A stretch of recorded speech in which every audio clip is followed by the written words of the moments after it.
报复性奖金。嘿，这词儿挺有意思。但就这一步，方向可就全反了，老马。失之毫厘，谬以千里。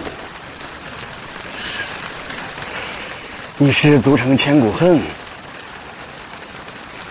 泾渭分明。好，我们从头捋一下。老马，平时7点钟起床，是吗？对。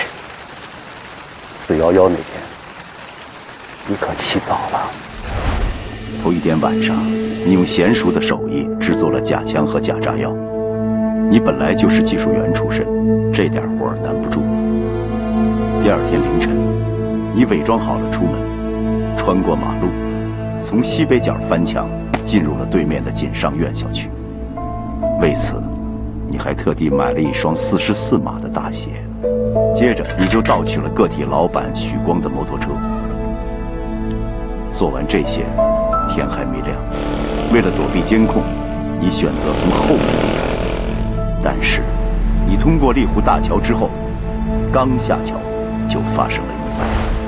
是心情乱啊，还是车辆不熟啊？路上撞了个菜农是吗？但只耽误了你几分钟，没有扰乱你整个计划。那下一步就应该去抢劫了。不是抢劫，第一次去，你还是送水。我骑着摩托车呢，怎么送的水啊？那你早起2个小时干嘛？不就是为了偷车藏车吗？之后，你还是按往常一样去送水。你平时都是7点半出门，送水的路线大致相同。这一点沿途的监控可以证明。之所以这么做，是要制造出4月11号这一天，你是在案发之前到过现场的证据。你知道，我们马上会找到你。那一次你跟我说过，你那天离开金星典当行是在8点40分。金星典当行是8点半开门，由于李兵假释，整个监控系统是坏的，其他人都去催债了，店里只有李兵跟他的秘书李兵，这个你了如指掌。还是你坑我啊！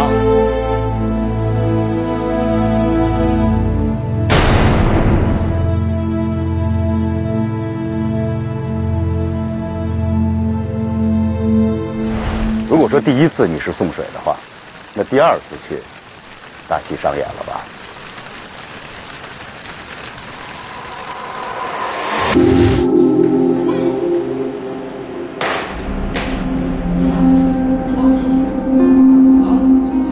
每回我在脑子里复制这个场面，都像亲眼目击一样。你当时做的每一步，我都看得很清楚。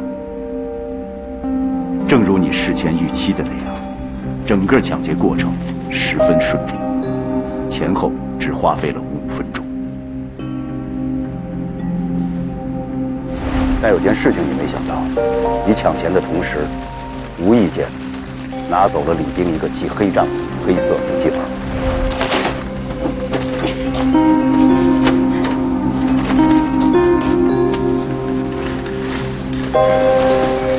有趣的是，得手之后，你居然还说了一句英语。Thank you for your cooperation。你还记得吗，老马？就在这附近，我跟你嘟囔了一句 Thank you for your cooperation。你假装听不懂。啊？是不是我一转身，你就重复了一遍？好，再见。啊 Thank you for your cooperation。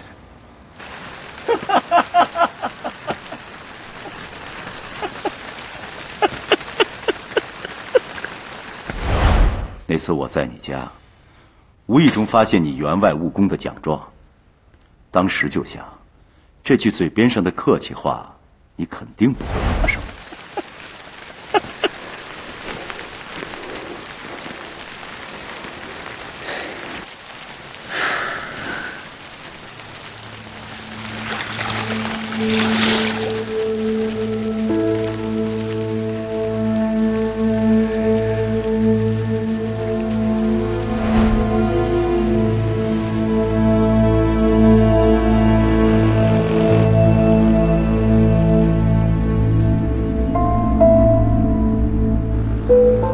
聪明，先是一路向西狂奔，很快就拐进了那条很不起眼的古树巷，企图制造一个外地人流窜作案的假象，以扰乱警方的视线。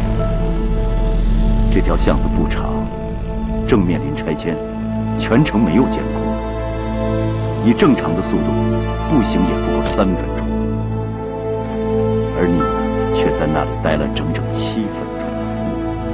这段时间你在做什么？你自己心里应该很清楚吧？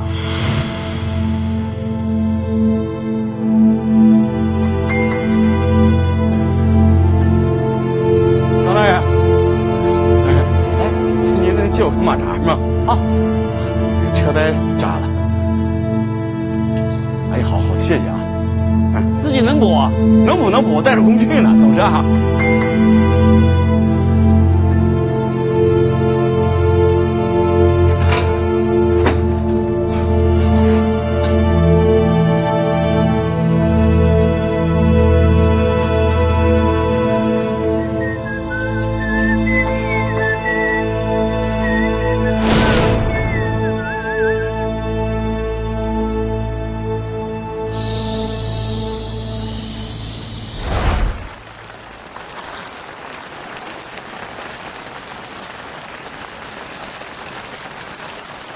老马，补胎这个游戏玩得不错呀，算是精心设计吧。我猜那轮胎是你自己扎的，对吗？我为什么要扎轮胎？目的有2个呀。第一，你可以藏匿赃款；第二，这段时间你没离开过古树巷，那个张老头就算是人证了，没错吧？这个您见过？见过。最近几天见过吗？典当行出事的那天，也就是在上午90点钟的时候，在我们这借了一个小马扎去补的轮胎。如果我没猜错的话，张老头去遛鸟，刚一转身，你扭头就换上衣服，骑着摩托车，穿过古树巷去的哪儿玩？这段路你十分熟悉，事先你就已经踩好了点儿，知道这处废弃的厂房曾经闹过命案，平日几乎没有人过来。第2天，当我走进这个现场，得到的第一个感受，你知道是什么吗？是你选择了一条近乎完美的逃逸路线。你在这里丢弃了摩托车和那些假玩意儿，接着便是改头换面，一切做得井然有序，毫不慌张。这些我至今好像都是历历在目。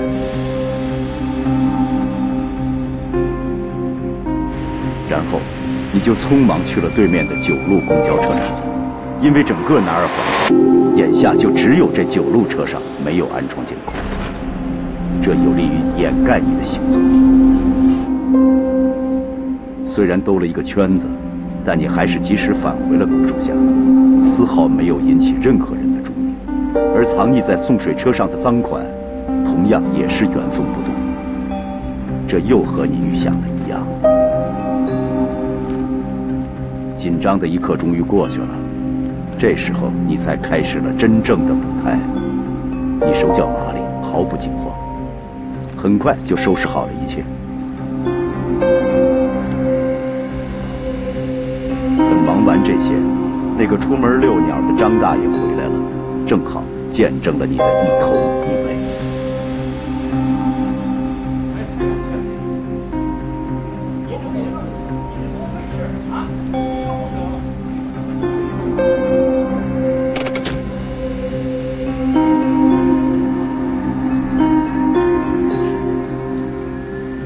终于，你带着你的赃款离开了古树巷。而那个时候，我们刚刚接到报警，正在金鑫典当行四下忙活。没准儿，当时你就站在围观的人群中看热闹。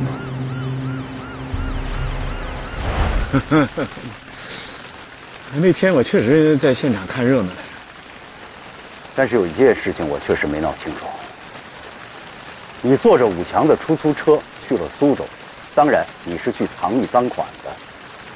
但是没有想到的是，你刚刚通过了胡明军的检查，就得到了一个消息，你老家的拆迁款到账了。